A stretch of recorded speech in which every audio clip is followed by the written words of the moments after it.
Kadus pemalsu tanda tangan Los Sukarini tidak ditahan. Lagi-lagi penegakan hukum di Buleleng kembali memakan korban orang yang tidak bersalah. Korban ketidakadilan hukum di Buleleng itu adalah korban pemalsuan tanda tangan bernama Los Sukarini. Los Sukarini, yang warga Banjar Dinas Kajekangen Desa Kubu Tambahan, Kecamatan Kubu Tambahan, Kabupaten Buleleng, Bali, berseteru dengan anak tirinya bernama Iputu Eka Arya Widana. Keduanya saling lapor. Iputu Eka Arya Widana melaporkan Los Sukarini dengan tuduhan telah melakukan peralihan hak tanpa sepengetahuan Iputu Eka Arya Widana. Kemudian Sukarini melaporkan Iputu Arya Widana bersama klien Banjar Dinas bernama Inyoman Widiase dengan tuduhan telah melakukan pemalsuan tanda tangan di beberapa dokumen. Sayang, polisi pilih kasih. Los Sukarini ditahan, sedangkan klien Banjar Nyoman Widiase pelaku pemalsuan tanda tangan malah bebas berkeliaran tidak ditahan. Baik Pak Fran, jadi ada beberapa kejanggalan di dalam proses hukum di wilayah Pengadilan Negeri Singaraja.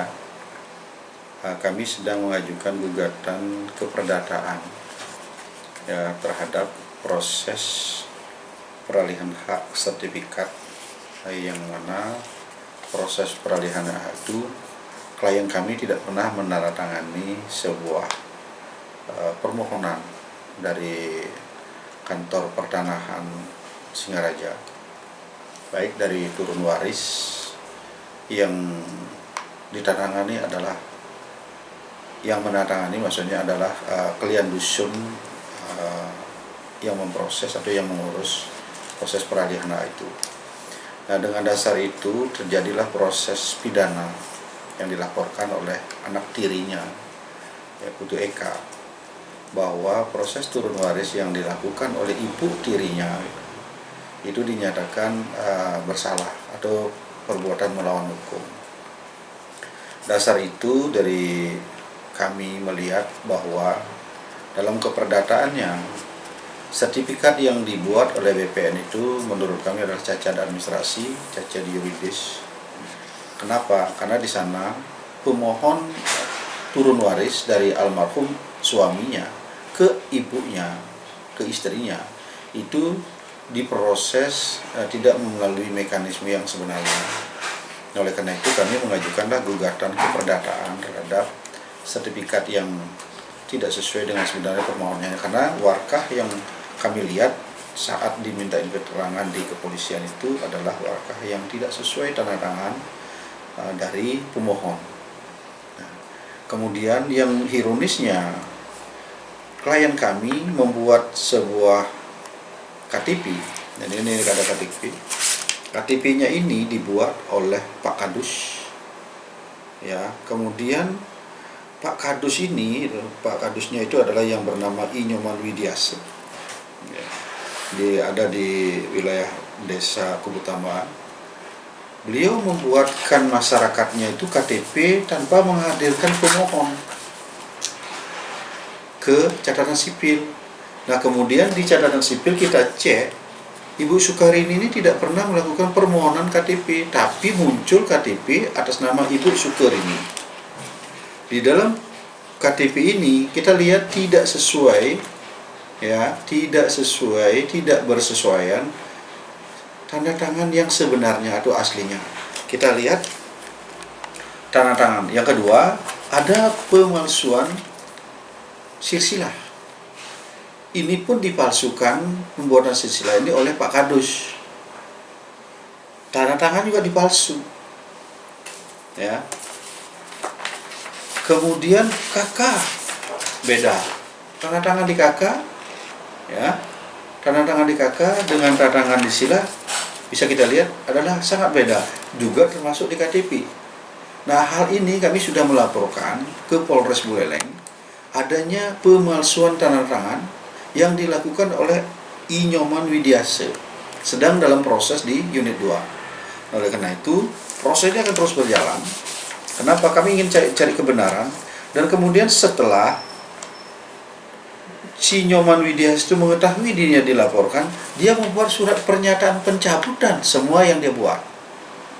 Nah, sangat kelihatan sekali apa yang dia lakukan oleh Nyoman Widias ini adalah perbuatan yang melawan hukum, membuat keterangan palsu atau membuat silsilah palsu yang tidak sesuai dengan yang sebenarnya.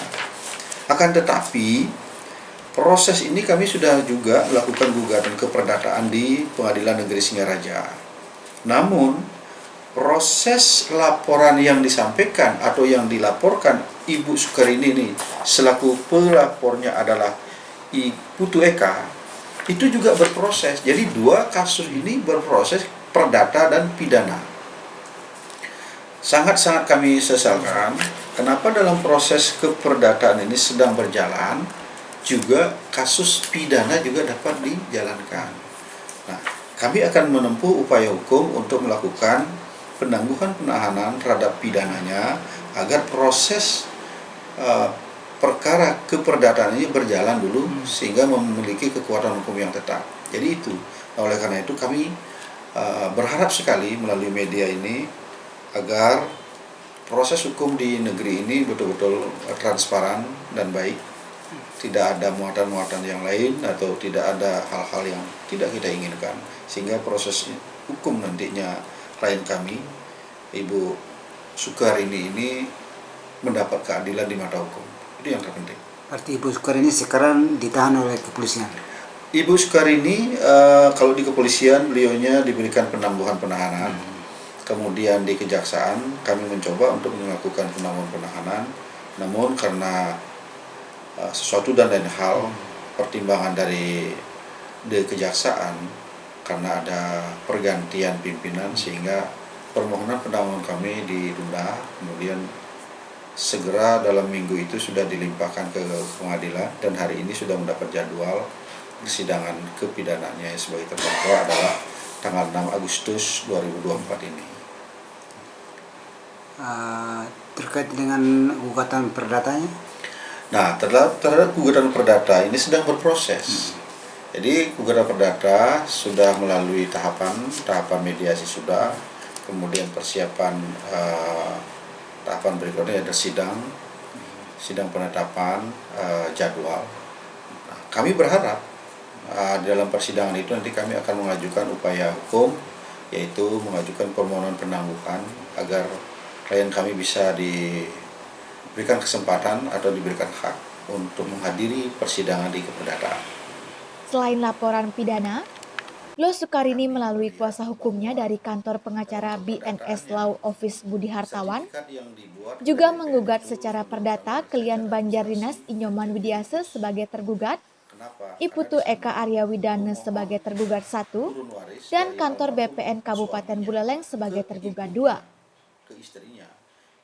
Bahwa para tergugat melakukan perbuatan melawan hukum pemalsuan dokumen yang dipergunakan untuk kelengkapan administrasi proses turun waris terhadap 3 sertifikat hak milik yang diterbitkan oleh BPN Buleleng yang kurang cermat. Dimintain keterangan di kepolisian itu adalah warkah yang tidak sesuai tanda tangan dari